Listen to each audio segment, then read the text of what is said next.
Ao longo da história, a igreja sempre enfrentou oposição, mas, assim como Estevão, somos chamados a permanecer firmes na fé. A verdade do Evangelho será contestada e nossa responsabilidade é conhecer, defender e viver a fé com coragem. Diante das dificuldades, devemos lembrar que o nosso compromisso com Cristo pode exigir sacrifício, mas a fidelidade a Ele nos garante a vitória eterna. E esta lição nos motive a confiar no Senhor e testemunhar o Evangelho com ousadia. Eu sou Jonathan Cadiz e vamos estudar hoje mais uma lição da Escola Bíblica Dominical.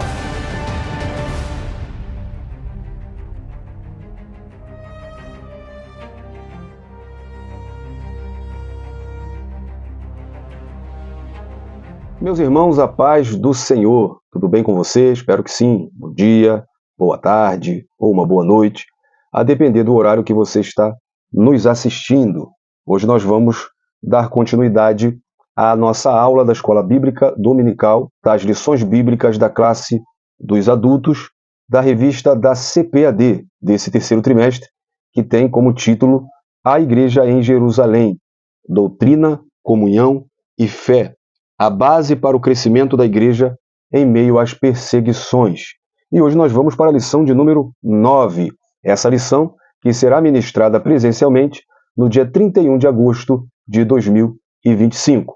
Corre na descrição porque tem link com subsídios e dinâmica. Também tem os links das nossas redes sociais e os grupos no WhatsApp. Para você que está chegando aqui hoje e não é inscrito, fica nosso convite para que você se inscreva e ative o sininho das notificações para você receber qualquer conteúdo que a gente coloque aqui no canal. Dê o seu like também e, como sempre, eu te peço que você comente, tá bom? Porque quando você comenta, a gente conversa um pouco mais sobre o assunto, tá bom? Então, deixa o seu nome, fala a sua cidade, fala o nome da sua igreja, manda um abraço para quem você quiser, deixe suas opiniões e sugestões, tá bom? Não se esqueça também de compartilhar esse vídeo.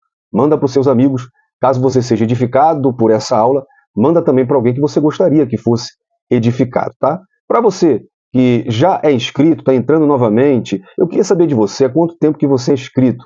Faça melhor, deixe nos comentários aqui quantas aulas você já assistiu aqui no canal. É a primeira? Se inscreveu hoje? Já assistiu outras aulas? Deixe também sua opinião, a sua sugestão, tá bom? E não se esqueça de se apresentar, tá? Diga o seu nome, diga a sua cidade, diga a sua denominação, você é da Assembleia de Deus, qual é a sua igreja. Vai ser um prazer imenso te responder. E você comentando também, o seu comentário entra no vídeo, aqui no final da aula, que nós estamos trazendo em todas as aulas, um espaço dedicado a você, chamado de Discípulos do Colégio, onde nós mostramos todos os inscritos aqui que sempre participam com comentários, então é muito bom. Agora eu te faço mais um convite, e esse é mais do que especial, quero te convidar a orar comigo. Vamos orar para iniciar essa aula, não me deixe orar sozinho, ore comigo, para que Deus nos dê uma aula abençoada. Pai, muito obrigado pela oportunidade que nós temos hoje, Pai, que Tu nos permitiu de falar da Tua Palavra, de juntos meditar nas Sagradas Escrituras, Pai. Nos ilumina, nos ajude a entender a Tua Palavra, nos ajude a aplicar a Tua Palavra. Abençoe essa aula aqui no canal, abençoe também, Pai, essa lição presencial, cada professor que vai ministrá-la na sua igreja, em nome de Jesus. Abra a mente dos alunos, a dos professores, inspira eles com o Espírito Santo, para que possam ministrar a Tua Palavra com ousadia e que o Teu nome seja sempre glorificado. É o que nós te pedimos, crendo e confiando em nome de Jesus. Amém. E juntos sempre vamos sendo edificados pela Palavra de Deus.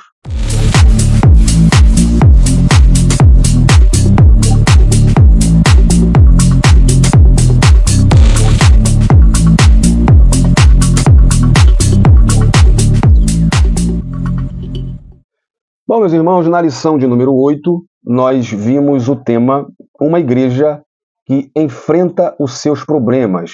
E nessa ocasião, nós analisamos as naturezas cultural e social dos conflitos enfrentados pela igreja primitiva e sua relevância para a igreja atual. Também explicamos a importância da organização e da distribuição de funções dentro da igreja para equilibrar as responsabilidades espirituais e sociais.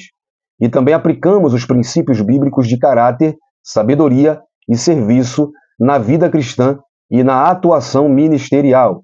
Essa lição teve como o texto da leitura bíblica em classe em Atos dos Apóstolos, capítulo 6, do versículo 1 ao versículo 7. A lição de hoje, que é a lição de número 9, tem como título Uma Igreja que se Arrisca. E o texto áureo se encontra em Atos dos Apóstolos, capítulo 7, versículo 55. Mas ele, estando cheio do Espírito Santo e fixando os olhos no céu, viu a glória de Deus e Jesus que estava à direita de Deus. A verdade prática diz que a igreja foi capacitada por Deus para enfrentar um mundo que é hostil à sua fé e valores. Então, com o cartaz do EBD mais Subsídios, nós vemos uma exegese dessa leitura bíblica em classe.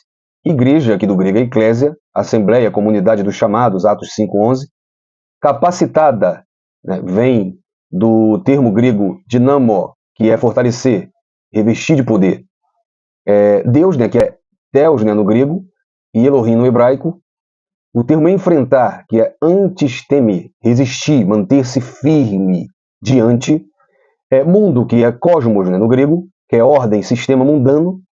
E hostil, que é ektros, significa inimigo, adversário.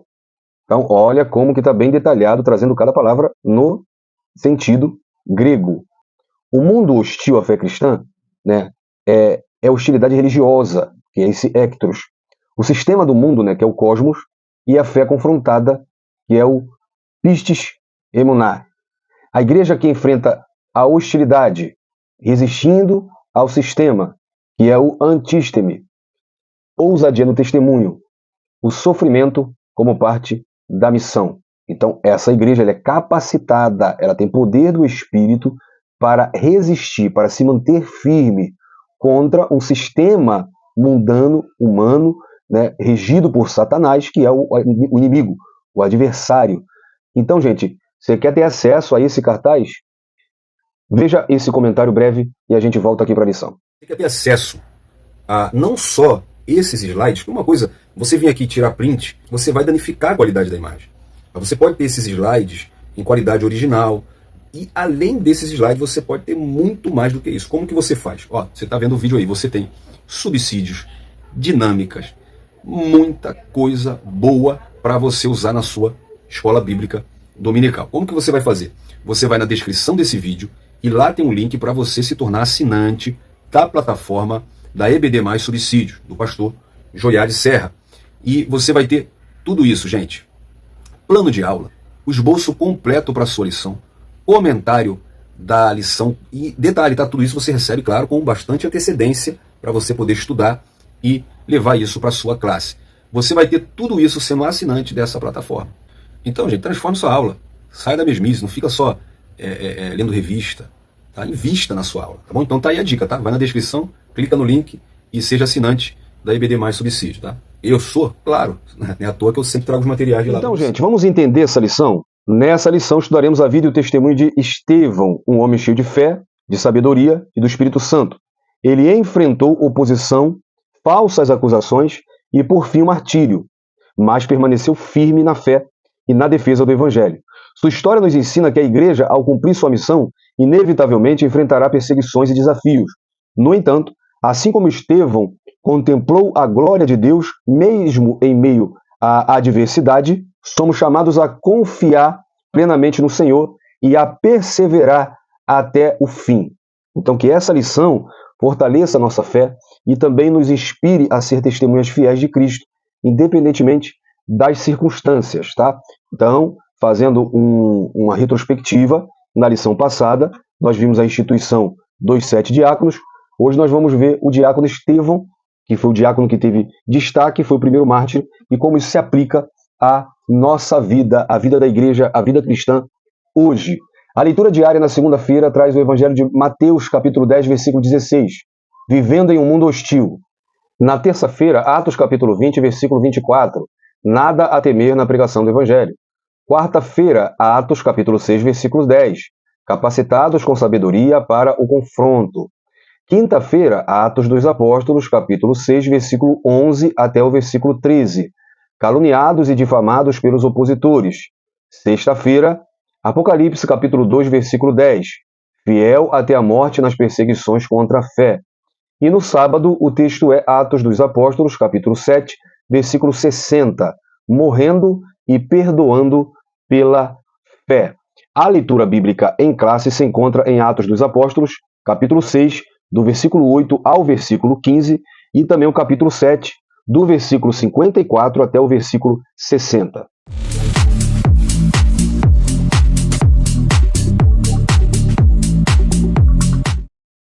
Atos capítulo 6. E Estevão, cheio de fé e de poder, fazia prodígios e grandes sinais entre o povo. E levantaram-se alguns que eram da sinagoga chamada dos Libertinos, e dos Sirineus, e dos Alexandrinos, e dos que eram da Cilícia e da Ásia, e disputavam com Estevão. E não podiam resistir à sabedoria e ao espírito com que falava. E subornaram os homens para que dissessem: Ouvimos-lhe proferir palavras blasfemas contra Moisés e contra Deus.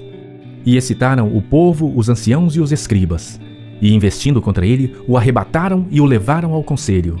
E apresentaram falsas testemunhas que diziam: Este homem não cessa de proferir palavras blasfemas contra este santo lugar e a lei. Porque nós lhe ouvimos dizer que este Jesus Nazareno há de destruir este lugar e mudar os costumes que Moisés nos deu. Então todos os que estavam assentados no conselho, fixando os olhos nele, viram o seu rosto como o rosto de um anjo. Atos capítulo 7. E ouvindo eles isto, enfureciam-se em seus corações e rangiam os dentes contra ele. Mas ele, estando cheio do Espírito Santo, fixando os olhos no céu, viu a glória de Deus e Jesus que estava à direita de Deus, e disse: Eis que vejo os céus abertos e o Filho do Homem que está em pé à mão direita de Deus. Mas eles gritaram com grande voz, taparam seus ouvidos e arremeteram unânimes contra ele. E expulsando-o da cidade, o apedrejavam. E as testemunhas depuseram as suas capas aos pés de um jovem chamado Saulo. E apedrejaram a Estevão, que em invocação dizia: Senhor Jesus, recebe o meu espírito.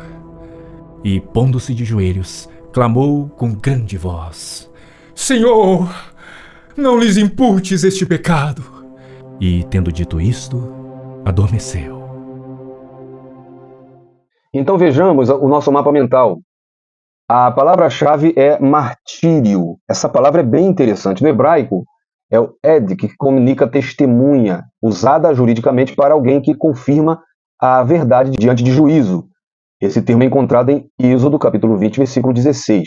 Já no grego, é martíria, que significa testemunho ou ato de testemunhar.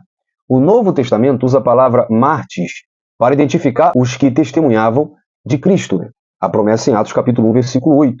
Aos poucos, esse testemunho passou a implicar perseguição e, em muitos casos, a morte. Hebreus 12, 1. Apocalipse 2, versículo 13. O martírio tornou-se expressão máxima do discipulado. Negar a si mesmo, tomar a cruz e seguir Jesus até as últimas consequências, como o próprio Jesus disse que seria, em Mateus capítulo 16, versículo 24. Teologicamente, o martírio está ligado a imitatio Christi, que é a imitação de Cristo. Assim como Jesus entregou a sua vida pela verdade do reino, o mártir imita seu Senhor, tornando-se reflexo da cruz no mundo. O martírio não é buscado como meta em si, mas aceito como consequência de viver fielmente. Então, os objetivos dessa lição é, em primeiro lugar, elencar os desafios enfrentados por Estevão ao ter sua fé questionada e como isso reflete na experiência da igreja hoje. O segundo objetivo é mostrar a defesa da fé feita por Estevão e sua aplicação para os cristãos na atualidade. E o terceiro objetivo é refletir sobre o martírio de Estevão e a importância da perseverança e fidelidade à missão da igreja. Essa lição tem 3 tópicos. O primeiro tópico tem como tema Estevão e a igreja que tem sua fé contestada. 4 subtópicos. O primeiro, aprendendo com Estevão. O segundo, a fé sobre ataque. O terceiro, a disputa com Estevão. E o quarto, a falsa narrativa. O segundo tópico tem como tema Estevão e a igreja que defende a sua fé. Primeiro subtópico, Deus na história do seu povo. E o segundo, corações endurecidos. O terceiro tópico tem como tema Estevão e o martírio da igreja, com 2 subtópicos. O primeiro, contemplando a vitória na cruz. E o segundo, perdoando o agressor. A nossa introdução diz que, na lição de hoje, vamos conhecer um pouco mais sobre a vida de Estevão, um dos 7 escolhidos para a diaconia. Atos capítulo 6, do 1 ao 7. Quando lemos esse texto do livro de Atos, logo percebemos que estamos diante de uma pessoa extraordinária, de grande fé, cheio do Espírito Santo e de sabedoria, um autêntico cristão destemido. Estevão é um modelo para todo cristão e, sem dúvida, serve de modelo para a Igreja do Senhor. Observamos que a perseguição a Estevão e seu consequente martírio marca um momento decisivo na história da Igreja cristã, quando a Igreja sai para fora dos muros de Jerusalém para alcançar o mundo. Estava tendo, portanto, cumprimento das palavras de Jesus, de que a Igreja seria testemunha tanto em Jerusalém, Judéia, Samaria e até os confins da terra. Atos 8:1 marca o início daquilo que foi anunciado em Atos, no capítulo 1, versículo 8. Então, gente, nesse primeiro tópico, vamos ver o tema: Estevão e a igreja que tem sua fé contestada. Primeiro subtópico: aprendendo com Estevão. O segundo: a fé sobre ataque. O terceiro: a disputa com Estevão. E o quarto subtópico tem como tema a falsa narrativa. Primeiro subtópico: aprendendo com Estevão. Então, gente, nos capítulos 6 e 7 de Atos, encontramos em Estevão um exemplo profundo para a igreja. A vida e o martírio desse servo nos ensina que a fé cristã sempre será questionada. Ele enfrentou oposição ferrenha de líderes religiosos. E isso nos mostra que todo cristão, em algum momento, também será confrontado por sua fé. Paulo ensina o jovem Timóteo, em 2 Timóteo 3,12, dizendo que todos os que piamente querem viver em Cristo Jesus padecerão perseguições. E perceba que perseguição ainda está no plural, para ficar mais ainda difícil. Então a fé, gente, será colocada à prova e não há espaço para indecisão, como a igreja de Filadélfia. É ser fiel até a morte, Apocalipse 13. Estevão nos mostra que cada crente deve estar pronto para defender sua fé. A Bíblia afirma: antes, santificai a Cristo como Senhor em vosso coração, e estáis sempre preparados para responder com mansidão e temor a todos que vos pedir a razão da esperança que há em vós. Primeira Epístola de Pedro, capítulo 3, no versículo 15. Isso significa que explicar e sustentar as verdades cristãs não é apenas responsabilidade dos pastores ou dos líderes, ou no caso de Estevão, que era um diácono, mas para toda a igreja. Todo crente em Cristo Jesus tem a responsabilidade de defender a fé. Contudo, defender a fé não é o suficiente. Em um mundo hostil ao cristianismo, como o próprio Jesus disse em João 15, do 18 ao 20, se o mundo vos aborrece, sabei que antes aborreceu primeiro a mim. Se vós fosseis do mundo, o mundo amaria. Mas, porque não sois do mundo, antes eu vos escolhi do mundo, por isso que o mundo vos aborrece. Então, lembrai-vos da palavra que vos disse: não é maior o servo do que o seu senhor. Se a mim perseguiram, eu persegui vocês também. Se guardarem a minha palavra, também guardarão a vossa. Então, gente, a gente precisamos estar prontos para enfrentar perseguições e até mesmo sofrer por amor ao Evangelho. Estevão é o exemplo disso. Ele pregou com ousadia, denunciou o pecado. João Batista perdeu a cabeça porque denunciou o pecado. Os apóstolos não tiveram um fim muito agradável porque denunciaram o pecado, porque pregaram a palavra, foram fiéis àquilo que a palavra de Deus nos ordena, fiéis à nossa fé. Estevão foi apedrejado, morto, mas permaneceu fiel. Tá? Apocalipse capítulo 2, versículo 10. Ser fiel até a morte e dar-te-ei a coroa da vida. Então o testemunho de Estevão nos lembra que a fé não é apenas uma crença intelectual, mas uma convicção que molda a vida até as últimas consequências. E nós vamos ver mais para frente, mas eu já aplico aqui, que a sua visão de Jesus à direita de Deus já mostra que, mesmo quando o mundo se levanta contra nós, Cristo permanece ao nosso lado, nos sustentando, nos dando força. Então, como defender a fé em dias difíceis? Em primeiro lugar, antes de entrar aqui nesse primeiro lugar, tá?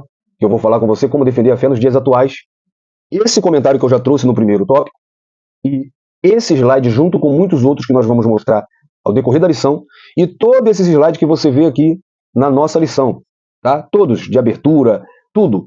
Você quer ter acesso? Estou disponibilizando para você. Preste atenção nesse recado que é bem rápido, e a gente volta para a lição agora até o final sem recados, tá bom?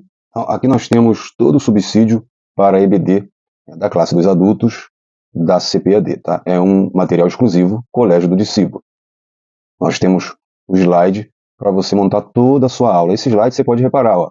Os slides são os slides que a gente usa na nossa aula aqui no YouTube. Você que acompanha nossa aula no YouTube, está vendo que é o mesmo slide que a gente usa. E assim, até o fim, a gente traz toda a lição montada em slides, para você montar a sua lição. Já esse é o comentário semanal da classe dos adultos. Muito bem feito, muito bem elaborado, para você acrescentar muito conhecimento à sua lição. Então, olha esse comentário. Cada subtópico comentado, e veja que não é pouco comentário, não. Ó. A gente comenta, não é repetição da revista, tá? Abrangendo ainda mais o assunto, tá? Ó como é bem trabalhado. Além disso, ó, você tem curiosidades, ó. Curiosidades, ó, no caso aqui, olha que curiosidade bacana. Então vai vendo, olha quão vasto é esse comentário, quão bem trabalhado ele é. Depois disso tudo, acabou? Depois da conclusão? Não, ainda não. Ainda tem mais informações, ó, dicionário, para você. Às vezes a gente usa alguma palavra difícil, né? E aqui tem um dicionário. Tá? Então, você tem acesso a tudo isso se inscrevendo no nosso canal no Telegram, entrando para o nosso grupo no WhatsApp, acessando nossas redes sociais, que é onde a gente distribui esse material. Aqui tem o nosso Pix, se você quiser contribuir, já que todo esse material ele é gratuito, tá bom, gente?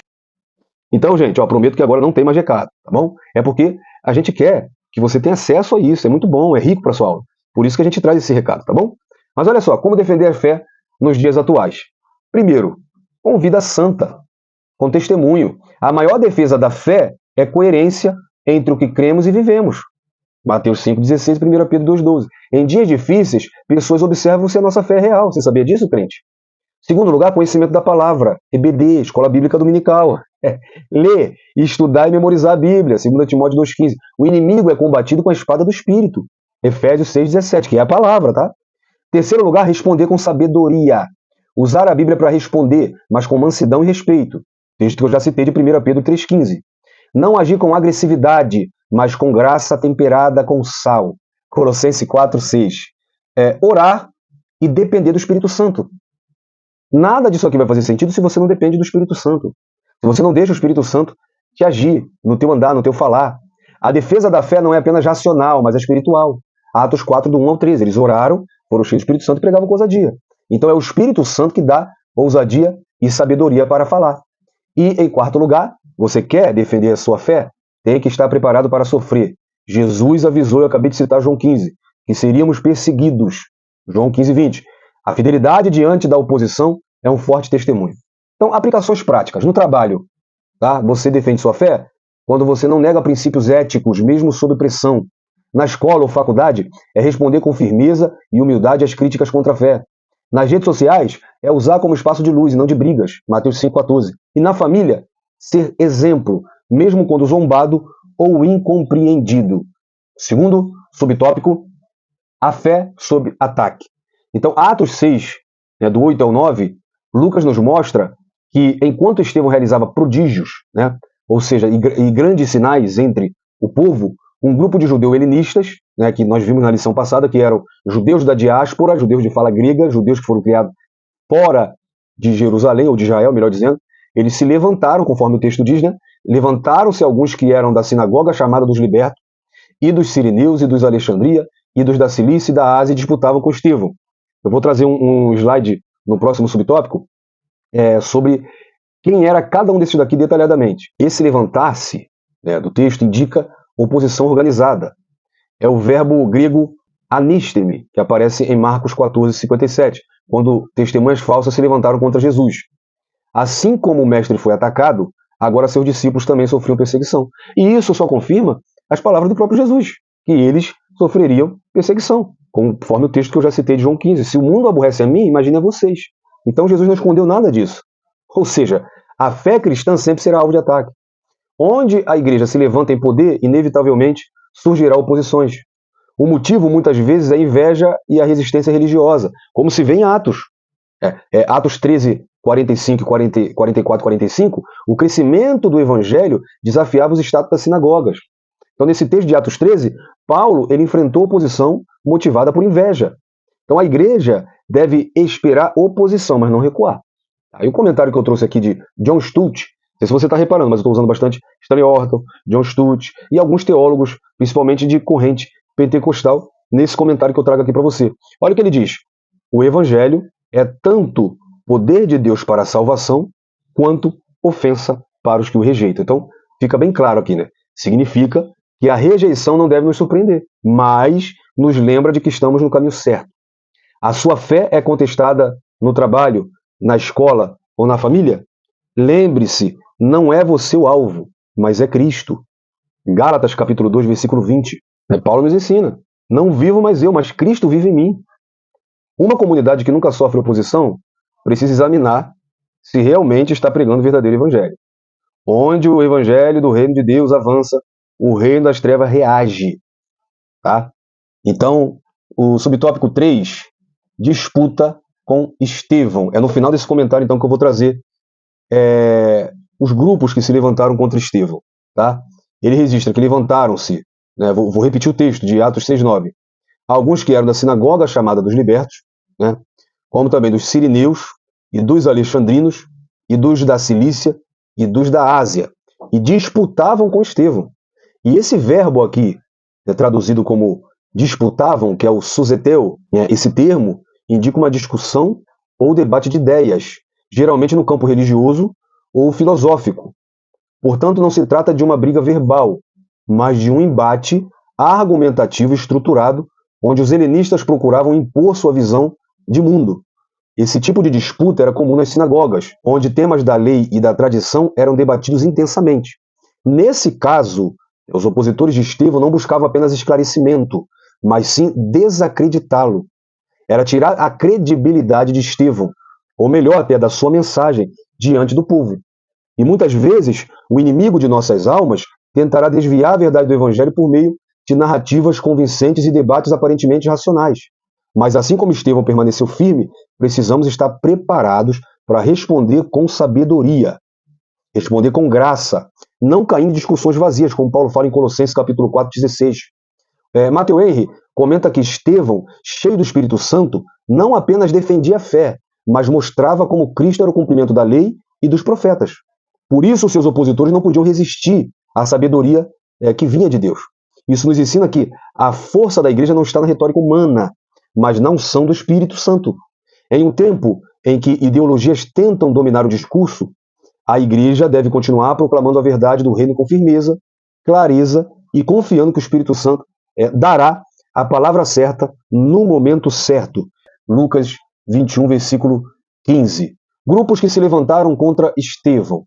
Primeiro, os chamados da sinagoga dos libertos, versículo 9.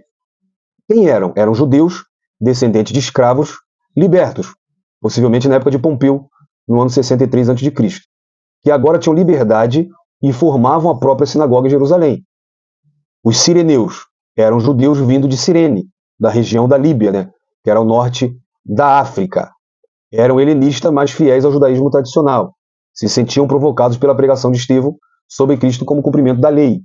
Os alexandrinos eram judeus oriundos de Alexandria, que era no Egito, era uma cidade famosa por sua cultura e pela tradução da Septuaginta. Os da Cilícia eram judeus da Cilícia, de região da atual Turquia. Os da Ásia eram judeus vindo da Ásia Menor, especialmente de cidades como Éfeso. Tá? Mais tarde, em Atos 21, 7, né, nós vemos que judeus da Ásia também acusam Paulo no templo. A reação dos grupos. Então, todos esses grupos não podiam resistir à sabedoria e ao espírito que Estevão falava, versículo 10. Então, eles subordinaram falsas testemunhas, já temos outro grupo, e acusaram Estevão de blasfemar contra Moisés, blasfemar contra Deus, falar do templo e alterar o costume de Moisés. E aí Estevão vai enfrentar um outro grupo, que é o Sinédrio, que nós já estudamos aqui por diversas aulas de quem se tratava. Era o sistema de julgamento das leis, era o STF.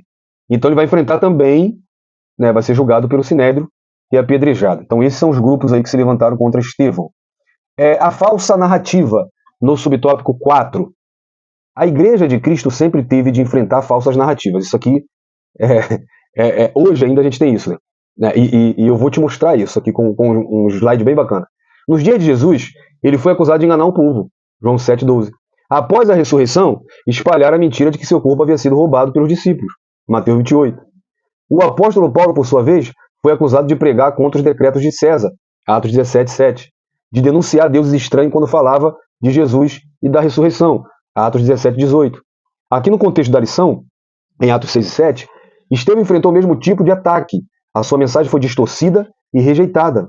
Mesmo apresentando uma defesa convincente, seus acusadores permaneceram com o coração endurecido. Atos 7:51. Isso confirma que ninguém se convence quando não quer se abrir à verdade. Então, desde Gênesis 3, Satanás tem usado narrativas falsas para confundir, enganar e desviar as pessoas. E Paulo alerta, né? O Deus desse século, que é o diabo, cegou o entendimento dos incrédulos. 2 Coríntios 4:4. Estevão foi acusado injustamente, assim como Jesus.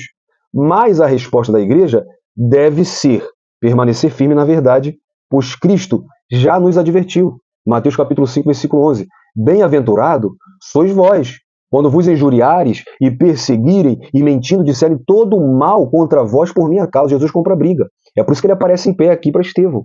Agora, o que me chama a atenção aqui, né, é que as falsas acusações não vieram somente na época da igreja de Jerusalém. Tá? Depois, no próprio Atos, e eu citei aqui, nós vemos a igreja primitiva ainda, né, que é as igrejas gentílicas, abertas, né, pelo apóstolo Paulo. Mas depois disso também, nós vemos falsas acusações contra a igreja até hoje. Então, eu separei para você, por isso que eu friso. Não é porque é a gente que fez esses slides, mas é porque é conteúdo para sua lição. Olha só, você pode botar isso aqui no projetor da tua igreja e mostrar falsas acusações contra a igreja. Século II, teve acusação de canibalismo, porque a igreja participava da ceia, né, que era comer o corpo e beber o sangue. Os cristãos foram acusados de praticar rituais canibais. A acusação de incesto, porque os crentes chamavam um aos outros de irmãos e participavam, né, do beijo santo, o que gerou falsas narrativas também de incesto. A acusação de ateísmo, porque rejeitava adorar os deuses do Império Romano. Foram chamados de ateus. E a acusação de incendiar Roma no ano 64 depois de Cristo. O imperador Nero acusou os cristãos de provocar o grande incêndio em Roma, desencadeando uma perseguição sangrenta. Tácito, né, que é o historiador romano, relata: Nero lançou a culpa sobre os cristãos e os submeteu às mais cruéis torturas. Muitas vezes o ódio contra a igreja se alimenta de distorções e mentiras, mas a fidelidade dos cristãos sob a perseguição se tornou testemunho poderoso. Nero mandou incendiar cristãos e iluminar as ruas com crentes pegando fogo. Mas os cristãos permaneceram fiéis. Na Idade Média, teve acusações contra movimentos reformadores. Os valdenses e os albigenses e outros grupos foram acusados de heresia e imoralidade para justificar sua perseguição. Contra a reforma protestante, Martinho Lutero foi acusado de dividir a igreja e conspirar contra o imperador. E eu digo mais, dentro desse contexto de reforma protestante, muitos reformadores foram mortos na fogueira pela Igreja Católica Apostólica Romana. Martinho Lutero, ele foi acusado, mas Deus o livrou da morte. Os protestantes eram chamados de herege, perturbadores da ordem e até agentes do diabo. E nos tempos modernos, cristãos em regimes totalitários, na União Soviética, líderes cristãos foram acusados de espionagem ou subversão contra o Estado. Em países islâmicos, cristãos são frequentemente acusados de blasfêmia ou de desrespeitar Maomé. Então, no contexto atual, a igreja continua sendo acusada de intolerância, ódio ou atraso cultural simplesmente por defender princípios bíblicos. A esquerda nos odeia, gente.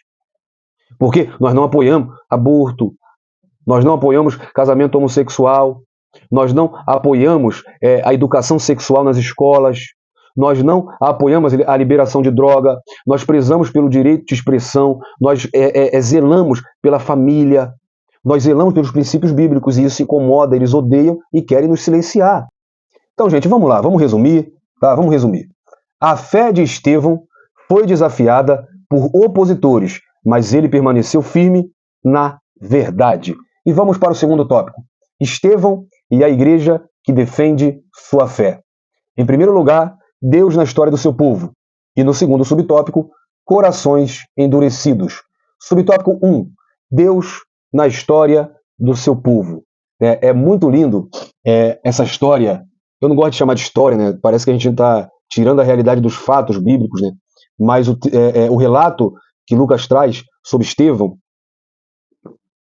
porque é muito lindo, é fantástico, né? Estevão, sensacional, né? E Estevão é reconhecido como o primeiro mártir da igreja e também como o primeiro grande defensor da fé cristã. Em Atos 7, encontramos seu discurso diante do Sinédrio.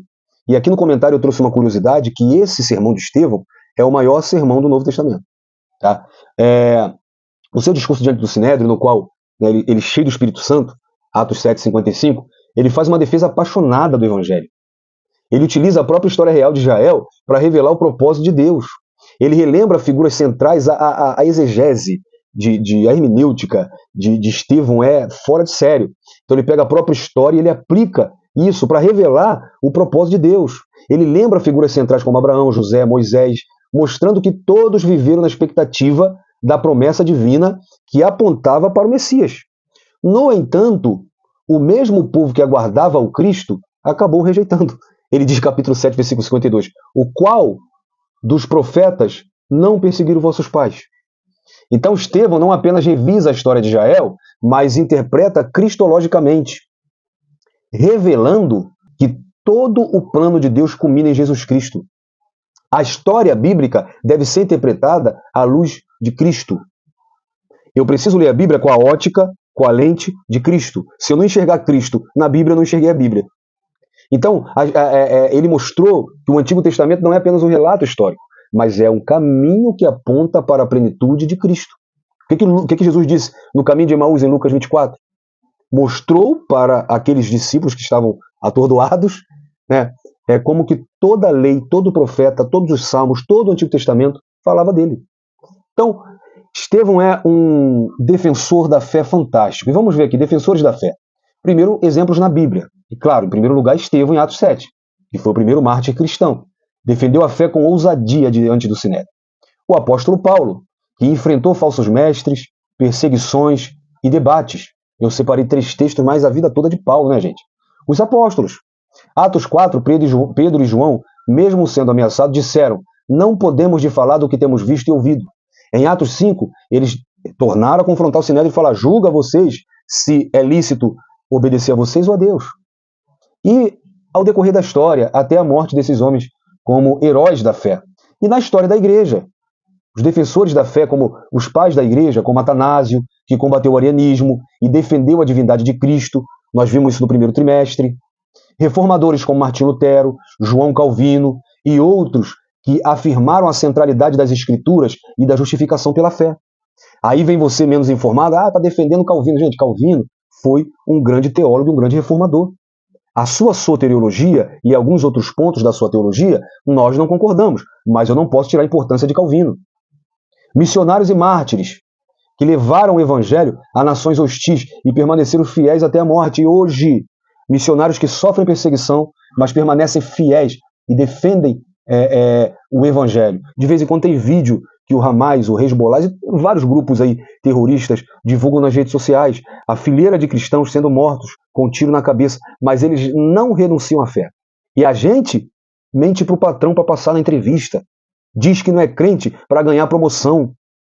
E uns, menos ainda, finge que não é crente por vergonha. Ah, meu Deus. Estamos longe, hein? Estamos longe. Segundo subtópico, corações endurecidos. E aqui eu quero trazer algo muito importante da nossa teologia pentecostal clássica. Por quê?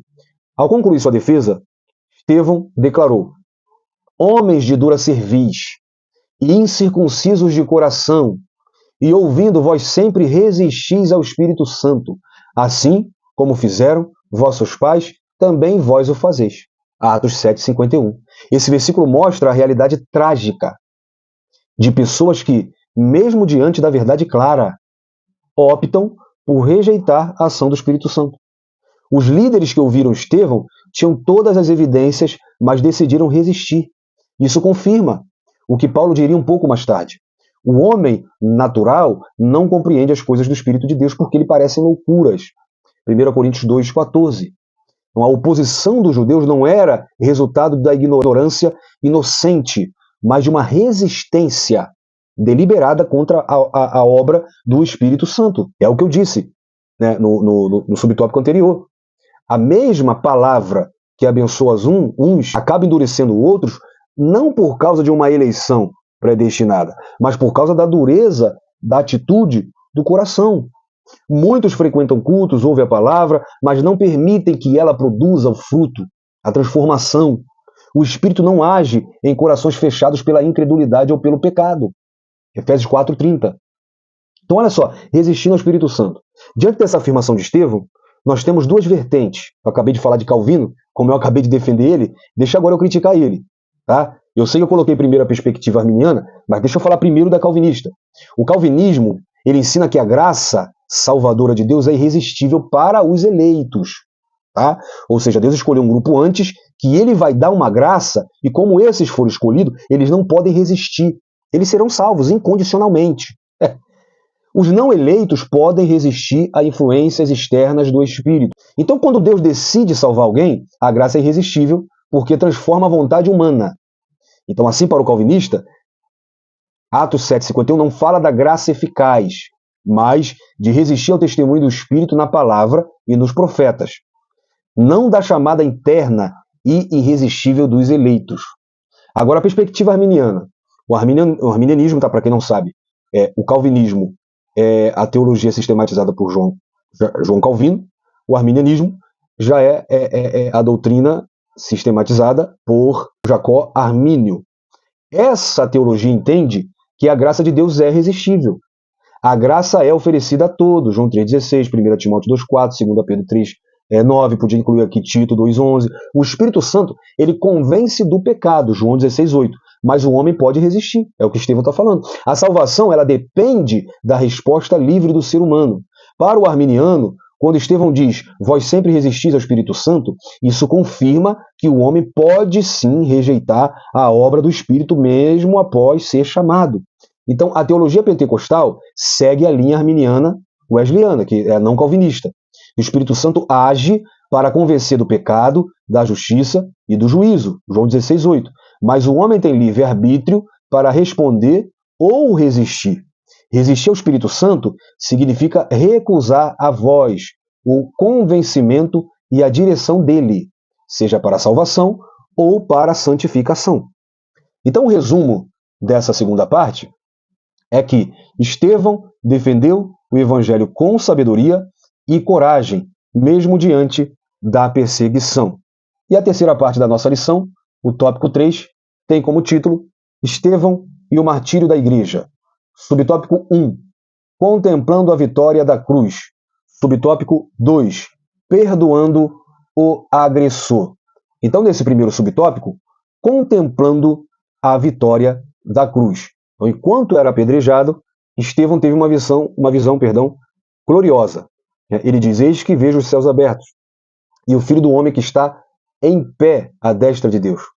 Eu trago aqui também nesse comentário outra curiosidade. Por que aqui Jesus está em pé?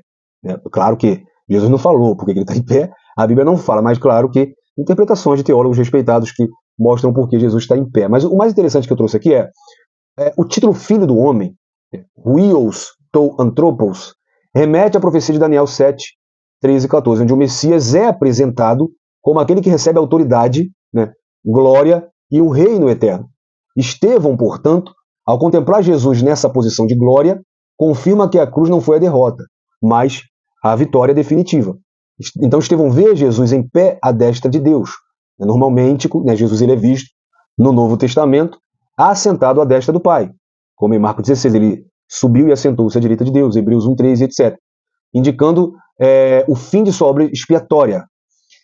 No entanto, aquele aparece em pé, e os estudiosos apontam que isso significa acolhimento, ou seja, Cristo se levanta para receber o primeiro mártir, defesa, ele se põe em pé como advogado diante do Pai, como 1 João 2,1 diz, que ele é o paráclito, o advogado, ou honra, o servo fiel é digno de honra celestial, Mateus 25, 21. Mas o fato é que, assim como Estevão, o crente precisa olhar para o céu em meio às pedras da vida.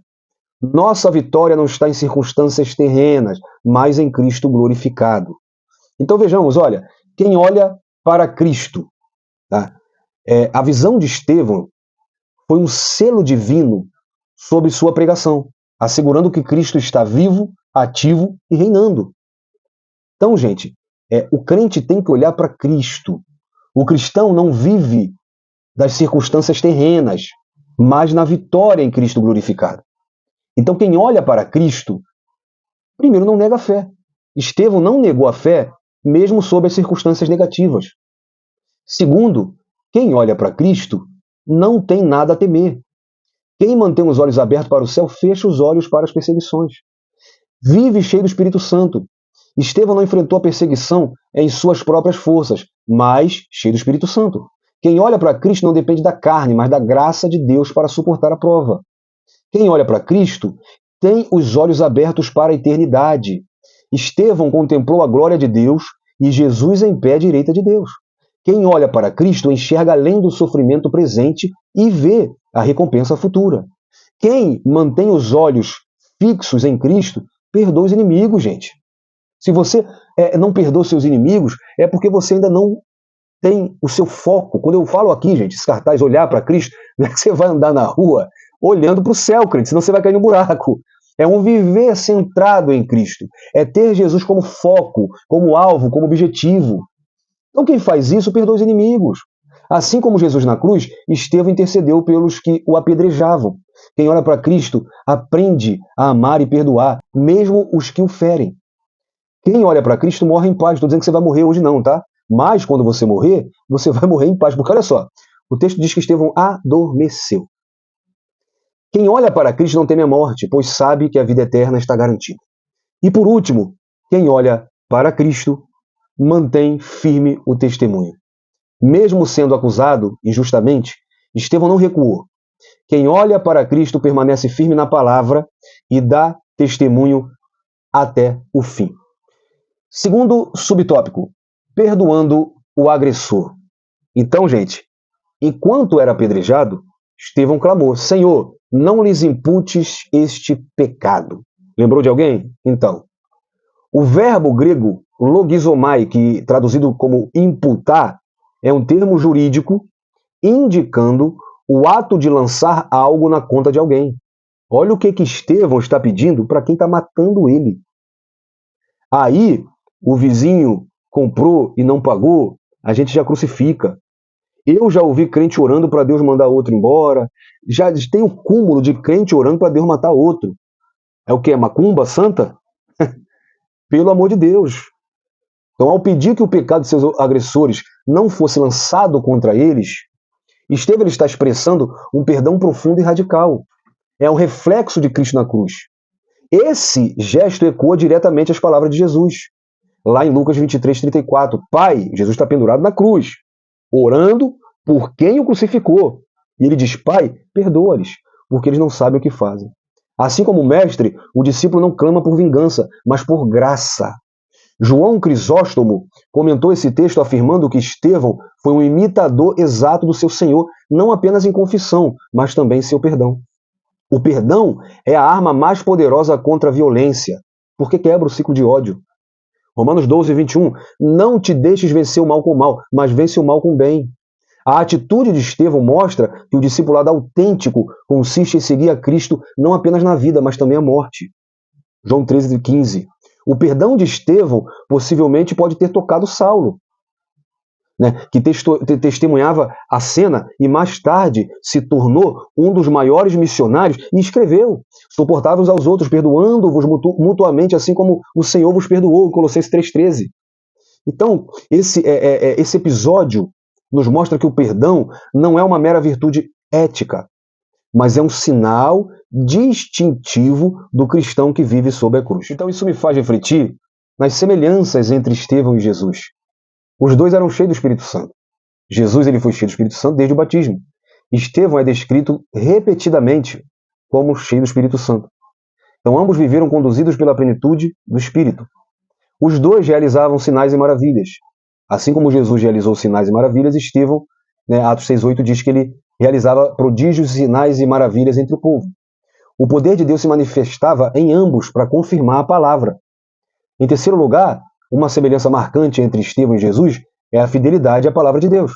Jesus ensinava com autoridade fundamentado nas Escrituras, Mateus 5:17 e Lucas 24:27. Já Estevão, em sua defesa diante do Sinédrio, foi um sermão histórico-teológico baseado no Antigo Testamento. Ambos interpretaram a história de Israel mostrando Cristo como cumprimento. Outra semelhança é a oposição dos líderes religiosos. Jesus foi perseguido pelos principais sacerdotes e mestres da lei, e Estevão foi acusado por líderes religiosos de blasfêmia. Os mesmos que rejeitaram Jesus rejeitaram também o seu servo. Outra semelhança foram até essas falsas testemunhas, porque Jesus ele foi acusado por falsas testemunhas. Mateus 26, 59 e 60. Estevão também enfrentou falsas testemunhas. Atos 6, versículo 13. A mentira foi usada como arma contra ambos. A visão celestial. Jesus declarou ver o Filho do Homem à direita de Deus. Marcos capítulo 14, versículo 62. Estevão viu a glória de Deus e Jesus em pé à direita de Deus. Atos 7, 55 e 56. Então ambos tiveram sua autoridade confirmada pelo Pai. Outra semelhança é o perdão aos agressores que a gente acabou de citar. O mesmo que Jesus faz na cruz, Estevão também faz ao ser apedrejado. Ele responde ao ódio com o perdão. E os dois entregam o Espírito a Deus.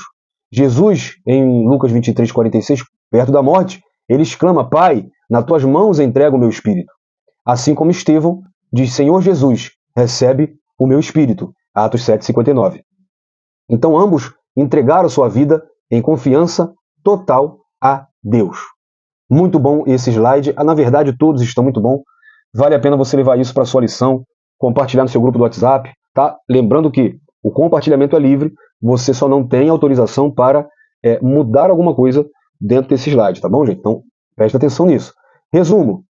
A fidelidade de Estevão a Cristo o levou ao martírio, tornando-o um exemplo de perseverança na fé. A conclusão diz que Estevão, um dos 7 diáconos escolhidos para o trabalho social da primeira igreja, representa o modelo de uma igreja verdadeiramente bíblica. Qualificado, cheio de fé e do Espírito Santo, não teme se posicionar diante de um mundo e de uma cultura contrários. Não teme o sofrimento e nem mesmo a morte na defesa daquilo que acredita e prega. É o modelo de uma igreja que, em vez de ficar no seu conforto, vai às últimas consequências, arriscando-se pelo seu Senhor. Então, a história de Estevão nos ensina que a fé genuína permanece firme, mesmo diante da oposição.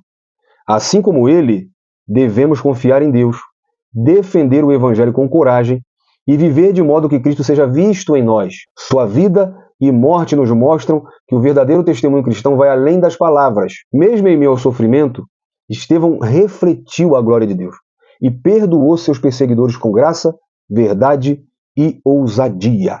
E eu quero orar por isso aqui hoje, para que Deus nos conceda graça, verdade e ousadia. Portanto, eu te convido a orar comigo. Não me deixe orar sozinho nesse momento. Feche seus olhos, coloca a mão no teu coração. Ore agora comigo em nome de Jesus. Pai, eu quero pedir ao Senhor que, em nome de Jesus, através do teu Espírito, nos capacite como professores, Pai. Que nós possamos ensinar com graça, com verdade, mas sem perder a ousadia. Em nome de Jesus, nos enche com a tua graça, nos ajuda, nos sustenta. Pai, nos faça entender a verdade e nos ajude a transmitir isso com ousadia. Obrigado pela lição de hoje, Pai, e que a lição presencial de cada professor seja uma bênção para a tua honra e para a tua glória, em nome de Jesus.